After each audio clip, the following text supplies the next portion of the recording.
A freaking men to that. Whoa.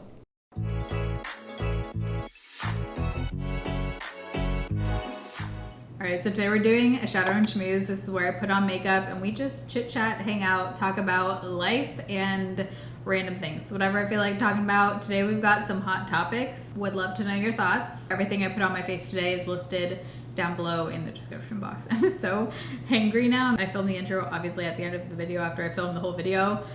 And now I'm like loopy and hangry. I've tried to film this intro 55 times. So this is gonna be it.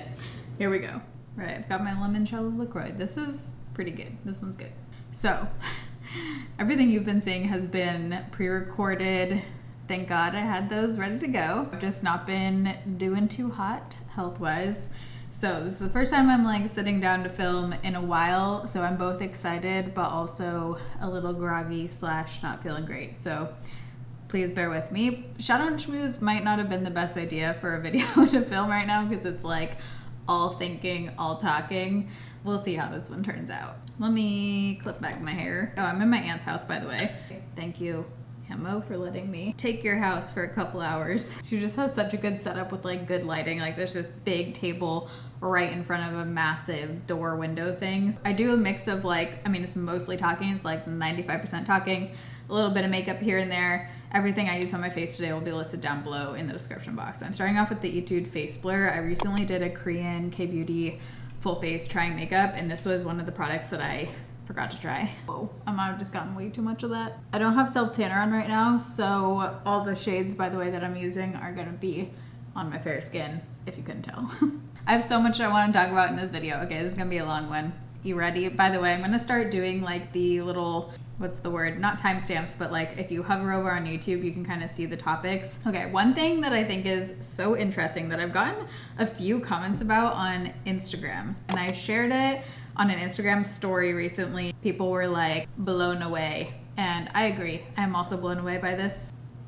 What is that? It looked like a snake to me. Not down for a snake. It's okay, I'm inside. I'm gonna use the Tula Radiant Skin. Love this stuff, skin tint. Haven't used this in a minute. And I'm also trying this foundation brush. I just ordered it on Amazon and I'm curious. It's Laura Geller. It's like smaller. I might even like using this for like cream bronzer. But I reposted this on my stories and was like, should I talk about this? Because I have so many thoughts. Basically, the argument from this person and a few other messages that I've gotten has been like, be nicer to authors. Don't give them a bad review. It's someone's like work of art. And I have so many thoughts on this topic. I do want to read a few of your things to kind of like kickstart me. Art of any kind is meant to be consumed and is open for interpretation. That's the whole point. Would love to hear your thoughts on this. People who create work for a public audience know their stuff is subject to criticism. That's why there are food critics, movie critics, etc. It's kind of weird to not rate books. You critique art, movies, TV, and music. Books are not exempt. Some people are objectively bad writers, so it's okay to score them lower than a 3 even if it's a beach read and you enjoy it. I'm gonna try and find one of the other DMs I got about it because I remember I sent it to Rach and was like, this is so ironic because coming from someone who is obviously creating something and putting it out into the public for critique, I find this argument so almost like ironic because it's like, I agree with all those comments I just read. If you're creating something for public consumption, any art form, like that is just, that's part of doing it. That's part of putting out your work into the world is you're accepting the fact that not everyone's gonna love it. Just as anyone who creates any form of media does. Books, movie, YouTube, any form of creative work is subject to different opinions. Creativity is creativity, art is art. I mean, YouTube is interesting because it's different. You actually are critiquing the person creating the content because it's them in front of it in most cases. But if you think about pretty much anything else, like movies, books, whatever, you're not necessarily critiquing like the person as a human being. YouTube, it's different. You're critiquing both. But like an artist, if you're critiquing someone's art, or an author, if you're critiquing someone's book, you're not saying the person is like a 3 out of 5 human. There's no correlation, in my opinion, between a book review and like who the author is as a human being. And it would be a pretty boring world if we couldn't give our thoughts on things. Please hold, choking on air. Not just give our opinions, but learn from other people's opinions, share thoughts, have conversations about different forms of art. But what a boring world it would be if we couldn't give our opinions on food and movies and literature. I don't need more. I don't know why I just put more on, but here we are. I was spacing out. I'm just gonna build it up over here on like my scarring and stuff. We're already like tiptoeing around literally everything. And to me, like the added layer was just the irony of, you know, me getting critiqued online every single day as part of my job, but being told I can't critique books, like another form of public work. This is the Merit Brow Gel. I'm trying it for like the second time. I really didn't pay attention to how it held the first time, but so far I'm liking the color payoff. It seems like a kind of more fluffy, soft, like I don't feel it on my brows, and it doesn't look like too filled in. It looks like very natural. This is an interesting one. This person says, I mean, it isn't any different than getting a grade on your work in school. If the book sucks, I'm going to rate it as such. I'm not going to give a good rating just because someone worked hard on it. I agree. By the way, if you do want to know my ratings on books, I have 2 different book highlights over on Instagram where I rate them, and I actually stopped doing like the number system because it just didn't make sense, and I would like go back and compare it to other numbers that I'd given certain books and like wanted to adjust them. So I'm just now doing this rating system right here to make things more simple. I am still reading the second book in ACOTAR, A Court of Mist and Fury. It is taking me so long to get through because, I mean, there's a legit Wikipedia. I think it's called like ACOTAR Wiki or something. I'll link it down below in case you're reading it, but like there is so much shit to keep track of in this friggin' second book. Oh my God. I wished from the very beginning that I wrote down all of the different characters, their powers, and like definitions of certain words, because I'm at the point now where I'm 50% in and it's like too late to go back and do that. And I've tried to look up certain things, but I don't want to get spoilers. So I'm kind of just like getting through it now and trying to remember as much as I can about the 5 million different characters happening. But like, holy shit, man, you can't be spacing out in the second book. You gotta be like really paying attention. I'm right at the 50% mark, which is right where people say it starts getting like really good. There's a lot of build up. Actually, when I wrote this down, wasn't even thinking these would be related, but this is a good one. I think I was watching Jessica Braun's video and she was talking about like, was there ever a point where if she was going to quit YouTube? And I thought that'd be interesting to talk about because I've never talked about that before. And it kind of ties into like the first thing we were talking about with criticism and like putting yourself out there for the public to critique. So have I ever seriously considered quitting YouTube? So for the first, I want to say like, I always lose track of time, but I think it was like the first 6 years of doing YouTube, 6-7 years. First I was in school, I was in college doing YouTube at the same time. And then when I was out of college, I was working full time in tech in Seattle for years while doing YouTube at the same time. So I was working a ton. I was working a full-time job that was like 50 hours a week. And then I was doing YouTube. So I was literally working like 60, 70 hour weeks. You know, the longer I was working in Seattle, the more connections I was making. And I was able to kind of start like a freelance business on the side to do consulting for what I was doing at the time. So I built up this consulting business on the side. I was able to like scale back working for other people and build up my own consulting business, and I was still doing YouTube. So I had a lot going on. I was just working. I had no social life. Literally, I was working.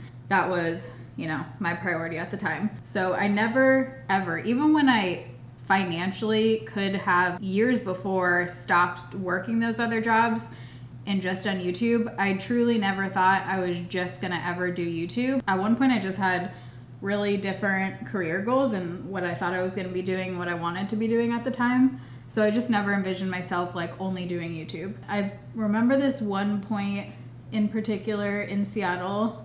I can picture my apartment. I remember the phone call. It was during 15 days of foundation, and this must have been after I had been in Seattle for like, when did I move in that apartment? I want to say I was in Seattle for maybe like 4 years at this point. Yeah, 4 or 5 years. And it was 15 days of foundation. If you're newer here, that's why I did 15 videos in a row. When you're normally posting 2 to 3 times a week, you have at least a day in between when a new video goes up, where if you want to, like what I'd usually do is when the video goes up, like right now, when this video goes live, I'll be on responding to comments, looking at comments for a day, and then I give myself a mental break where I'm like, okay, the next day I need to not read comments and just like live my life, get other work done, not think about what people are thinking. I already, you see that all the time on Instagram anyways. If I'm on there and looking at DMs, it's like, you already get that. So I just try to give myself like a little bit of a break there between when videos go up. However, when you're uploading every single day, 15 days in a row, I'm very lucky. I don't get a lot of negativity at all. You guys are great. And also, I've talked about this before, but if I see something that doesn't sit well with me, a lot of times I just delete it because I don't want there to be like a war in the comments. I just don't want it. No one needs that. No one needs to get their blood pressure up and worked up. It's my channel, like I'm just gonna deal with it. That's the way I can continue to do my job, is by moving on and forgetting about it. So when you're posting 15 videos back to back, I just didn't have that normal kind of break to not be critiqued, I remember one series specifically where I was in that Seattle apartment. I felt like I couldn't do anything right. Every single video, it was like one thing after next, and then like Reddit threads and whatever. And like that was back when, my channel at that point I think was, I actually don't even know how many subscribers I had, maybe like 300,000, I want to say, around there. But everyone gets to a point where you realize like you can't look at Reddit ever. Reddit is like, if you want to continue to do this job, you can't read Reddit. But I remember back then, like someone sent me a Reddit thread about, I don't even remember truly what it was about at this point, probably something like so insignificant. But at the time, it's like, when you get one comment after next, after next, after next, even if it's just one comment, if you feel like you're constantly getting critiqued and then reading Reddit threads and blah, blah, blah, and it's just like, it consumes you, it can consume you. And I got to the point where I was just like, I remember calling my mom being like, I can't fucking do anything right. They're gonna critique me over literally anything. And like, that still happens. But at this point, it's like, you just brush it off. It's much easier to do when you have that break in between because it doesn't feel constant, And I remember my mom actually saying, you have other jobs. You don't need to do YouTube. What if you just quit? And I remember being like, what are you talking about? I cannot quit YouTube. Like, I love YouTube. Why would you even suggest that? I remember being like so upset that like, how could she even remotely think I would just quit YouTube? And because YouTube's always been like, it started as my passion project. I literally never ever thought, when I started 11 years ago, I never thought about making money on YouTube. Truly, I was doing, had other plans. I had other career goals. Back then, it wasn't like it is anything like it is now. You didn't even know you could make a living off of it. And for me, I always thought like I was gonna have this other side job while doing YouTube, like for fun. Even though at that point when we were having this conversation, like YouTube actually was, even at that point, paying more than my consulting and tech job that I had at the same time. So it made more financial sense even at that point to quit the other two jobs and just do YouTube, but that just wasn't even thought to me. So the fact that she suggested quitting YouTube, that was the first time that I think I ever truly was like, can I do this? The other thing is I was just putting in so much effort and work for 15 Days of Foundation that it just felt like I was putting in all that and then like getting slammed is how I felt at the time. But it all comes back to the fact that if you're putting yourself out there, like it is just gonna happen. I feel like I need a little more blush. I'm gonna take the M Cosmetics Peanut. I've been loving this. It is so pretty. You definitely have to use a brush with this though. It looks really different with your fingers. So that was the first time I even, like, after my mom said that, even remotely had that thought in my mind, and it was quickly like, no way, that is not what I want to do. No, not gonna do it. But it was funny timing because I remember that same week I actually got a different job offer, and it was a good job offer. I had to turn it down because I didn't have time. Like, I did not have time to do that plus consulting plus YouTube, and I decided to do consulting and YouTube and quit the other full-time job because I also was just so maxed out. That was kind of like a fork in the road for me in multiple ways, where I had to kind of decide, what am I gonna do here? Like, what's happening, Can I keep going and just deal with this part of the job? And obviously the answer was yes, because here we are 11 years later, 11 years total. But yeah, it is part of it, it's part of it. And there's a lot of amazing things about this job, and then there's also downsides and so much more than I'm like talking about in this video. One of my struggles is like when there's big political things happening or like important things going on in the world, I'm talking about it in real life and I'm talking about it with friends and family, and like it's on my mind and my heart. But then there's like this separation online where you just can't go there a lot of the times. I want to talk about important things a lot of times because I feel like it's hard when you have a platform to like you want to use it, but finding the balance of like how to do that and which topics to talk about and then which ones not to talk about. It's just hard because like something that might be super important to you in real life and you feel really passionately about, you kind of have to tiptoe around. I haven't tried this yet as bronzer, but I got the shade 320 in this Maybelline. This is just the Fit Me powder, but I saw it in store and I was like, that might be a nice bronzer tone. I kind of cut that out, but I applied the Maybelline bronzer to my forehead. So far, it's looking nice. I'm liking that color actually a lot. It looks really pretty and just like natural. And I think there have been probably a couple times over the years,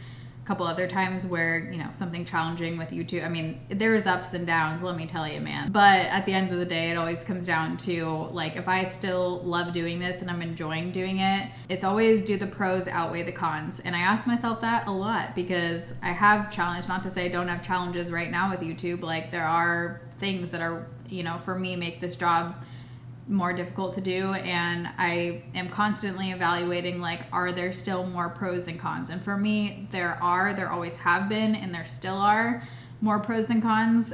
And I'm so thankful to have this job. It's incredible in so many ways and just given me like the flexibility, and you know, there's so many amazing things about YouTube. So worked really hard to get here, so it's not something that I feel like I'm ready to let go of yet. But yeah, it is something that like, you know, if I ever feel like the cons are outweighing the pros, I feel like that's a good thing to like take note of. Okay, this whole AI topic, I mean, I don't want to get into like AI as a whole, but something that I've been thinking about just with this job and everything is, let me just give this example first. So I was on Instagram the other day and I saw someone, basically there were AI generated images of the perfect woman. Not that that even exists, but like this image of, I think it was like two women. They were beautiful, perfect. I mean, it's a generated image and they were just perfect in every way, shape, form.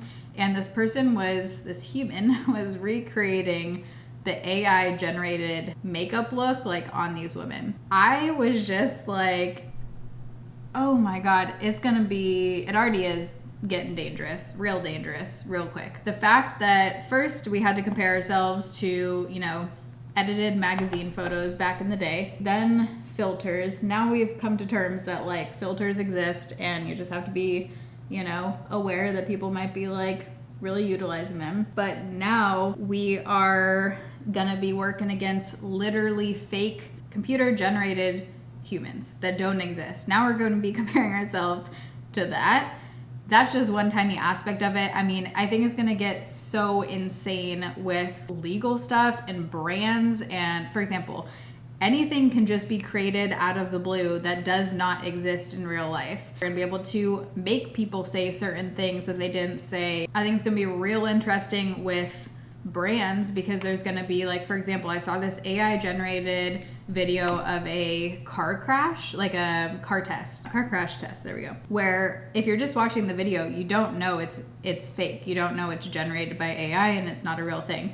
But they had like the branded cars, right? So there was like Beamer, Mercedes, showing how the car would perform in a crash. If you looked through the hashtags and then the comments, that was completely AI generated and it wasn't even real. But imagine being the brand where their car performed the worst in this like fake test.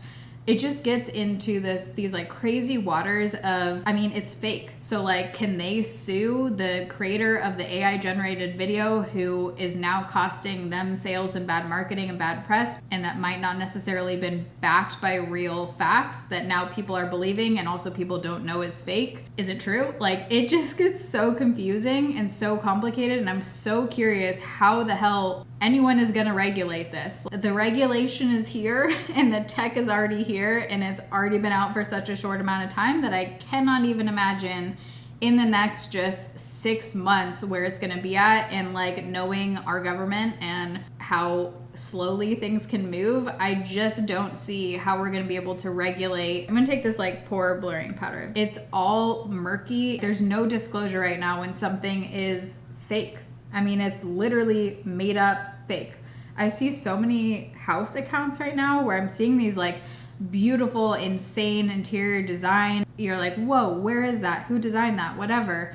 It's all fake. It's all AI. Of course, there's like, you know, some positives that will come out of it, and it's interesting and cool because it's new, but it's also freaking terrifying. The fact that we don't even know, like, just think about the fact that, this is my opinion, we are like 0.00001% into like the capabilities of what this is going to turn into. And to me, it's already terrifying. I mean, if you think about the fact that like everyone on YouTube, everyone on TikTok has hundreds of thousands of videos of my face in different positions, talking, my voice, whatever. YouTube is updating their terms of service all the time. I was listening to this podcast from a lawyer who was talking about this, about terms of service, how companies all the time update their terms of service. No one's actually reading. We're not lawyers. No one's reading the fine print before you agree to, like, for example, YouTube. Sometimes in order to upload a video and to just get to your channel, it'll say like, we updated our terms of service. They don't tell you what was changed. They don't highlight the changes so you can easily see. No one is looking through 35 friggin' pages of tiny ass print to read everything to make sure they actually agree to it. If we don't agree to the terms of service, there's no uploading. Like, your job just ceases to exist. So to me, what I'm thinking about is YouTube, social media, TikTok has so much data, and I'm sure they own like a lot of the rights to our faces, our videos. Like, what is stopping people from just using this and generating whatever the heck they want, making you say certain things? I mean, it just gets really dangerous. Like with think about political stuff. I'm scared, man. It already is the Wild West, and it's about to be the wild west to the 20th power. Let me know your thoughts down below on all of that. I mean, it gets so much deeper than that. Terrified for like not just our generation, but kids growing up with it. It's just gonna be such a different world, I truly think, in like 5 to 10 years. I'm also wondering, okay, this sounds a little conspiracy theorist, which like I actually am not at all. So keep that in mind with what I'm about to say. But I really feel like in the next, I don't know, however many years, I think there will be communities that start to form that are like people who don't want to be a part of this new world and technology and just like way of life. Personally, even with the amount of social media available now and technology available now, I feel so much better. I actually didn't go on Instagram for a week, and my mind was so clear, and it was just like a reminder that it is not healthy to be like consuming that much content, and our brains need a break and to like just live in the real world and go out in nature, not be on your phone all the time, not be consumed by what everyone else is doing, but literally just like be in the present in real life.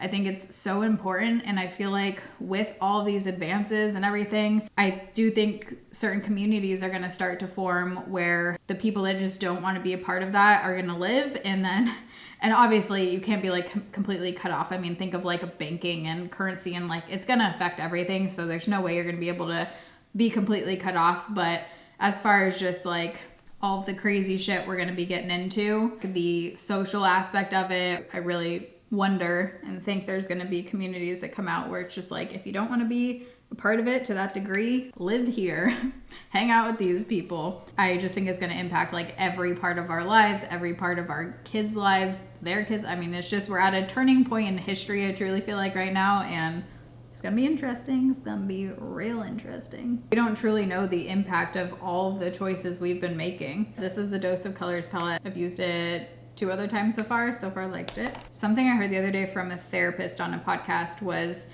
create more than you consume. Like, if you do this kind of job, like on social media, make sure you're creating more than you consume. And I think that is so key. I mean, I especially noticed that being off Instagram for that bit, is even though I was still like, you know, I was on YouTube responding to comments, like I said, I had things pre-filmed, but I was still doing, you know, other work when I could. I was on email, whatever. Just being off Instagram and not consuming content, being off TikTok, when you're able to just focus on you putting out stuff, it is so much easier. Do what you want to do, put out what you want to put out, and that's that. I just love watching YouTube. For me, I feel like sometimes I do need a YouTube break because it puts me into work mode. Like even watching other people's YouTube videos, I still feel like I'm working in a sense because it'll make me think of a video topic and I'll be taking notes and then I'm like off on a whole tangent. Like literally that happened the other day. I was watching a video and I got inspired for a different video idea and I ended up writing an entire page of notes for that new video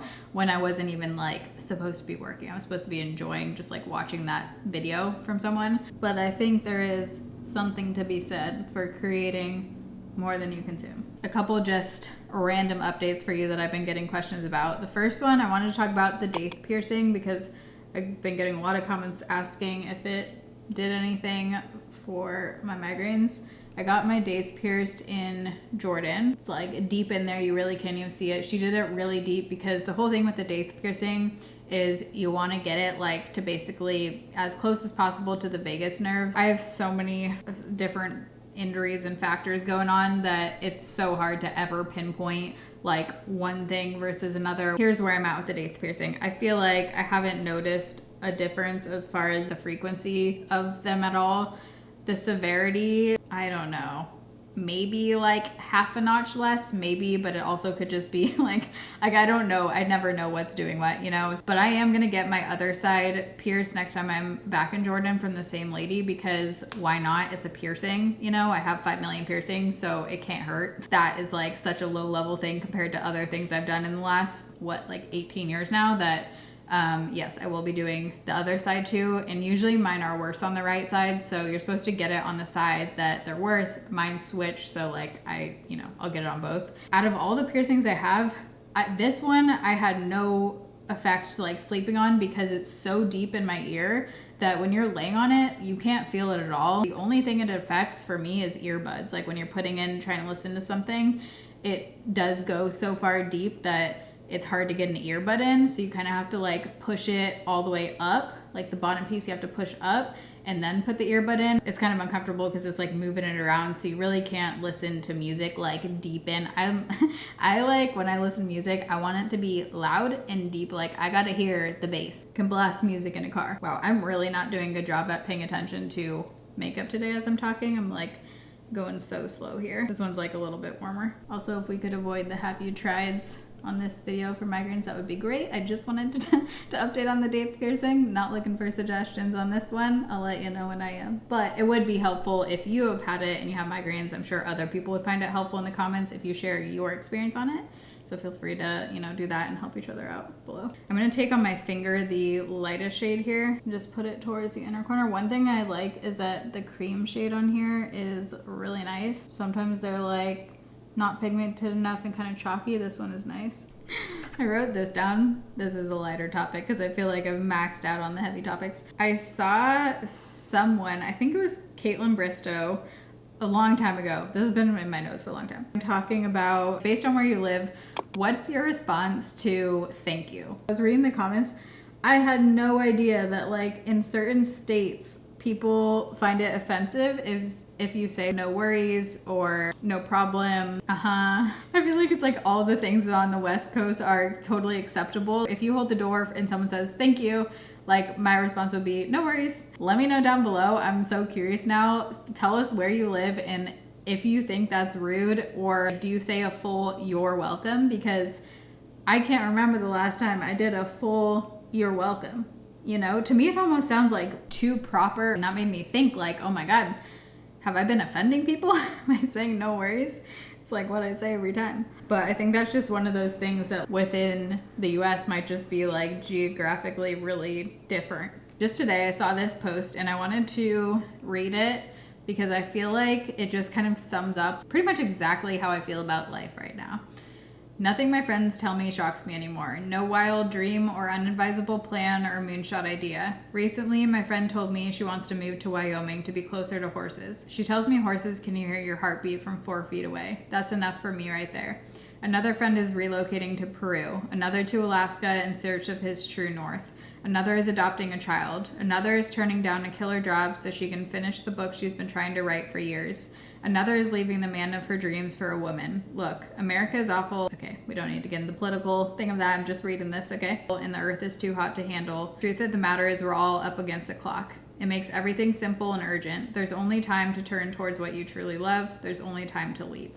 Freaking men to that. Whoa. That sums up how I've been feeling, truly. I'm like, I don't know. I can't even put it into words better than that. The years are going by. Got to do what you want to do and live your life for yourself. Speaking of years going by, it's been almost exactly 2 years of doing the nomad thing. And I was thinking about doing a separate video on it, just like talking about everything, how it's been doing this for 2 years. So let me know if you have any specific questions you want me to talk about in that video as it relates to that topic. Of course, dating is the other thing I get asked about a lot, just for like a dating update. So very brief, quick dating update because it's pretty short. I've been taking a dating break. If you are single and are dating, I'm sure you can relate to this, but sometimes it's like really exciting and I'm feeling like really good about it. It's fun, it's whatever. And then I feel like if you have an experience where you do get excited about someone and then it doesn't work out, doesn't turn out,